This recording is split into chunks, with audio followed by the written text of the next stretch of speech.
সিদ্ধিবিনায়ক মন্দির বলতেই আমরা বুঝি মুম্বাইয়ের সিদ্ধিবিনায়ক মন্দিরের কথা। কিন্তু আপনারা কি জানেন কলকাতাতেও সেরকম একটি সুন্দর সিদ্ধিবিনায়ক মন্দির আছে? কলকাতার মহাত্মা গান্ধী রোডের কাছে মুক্তারামবাবু স্ট্রিটে মার্বেল প্যালেসের পাশে অবস্থিত এই মন্দিরটি।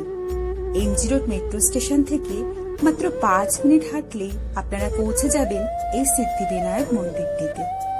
মন্দিরের বাইরেটা দেখে মনে হবে জমিদার বাড়ি বা রাজবাড়ির মতো।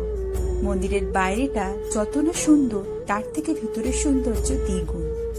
সাদা কালো মোজাইকের মেঝে, ঠাকুর দালানে রয়েছে একটি বিরাট ঝাড়বাতি, বড় বড় পিলার যা কিনা নজর কাড়বে।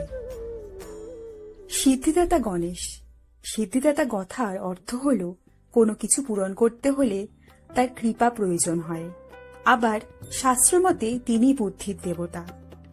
বিদ্যা থেকে শুরু করে কোনো প্রকার শাস্ত্র কোনো কিছুই তার কৃপা ছাড়া হয় না। এমনকি বাংলা বছরের শুরুতে তার আরাধনা করেই বছর শুরু করা হয়। সিদ্ধিবিনায়কের চারপাশে রয়েছে মূষকরাজ, যাদের কানে কানে মনোবাঞ্ছনা জানালে তা পৌঁছে যায় গণপতির কান অবধি।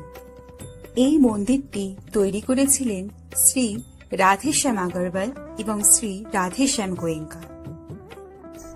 শৈশবে দুজন প্রিয় বন্ধু স্বপ্ন দেখেছিল অনেক কিছু নিয়ে। সেই আশায় তারা বড়বাজারে 200 বছরের পুরনো মার্বেল প্যালেসের একটা অংশ কিনে শুরু করেছিল শিল্পের যাত্রা। পরবর্তীকালে তাদের স্বপ্ন সার্থক হয়েছিল, তাই জন্যই স্মারক হিসাবে শ্রী গণেশ বাবাজির চরণে সমর্পিত করেছে এই এত সুন্দর মন্দিরটিকে।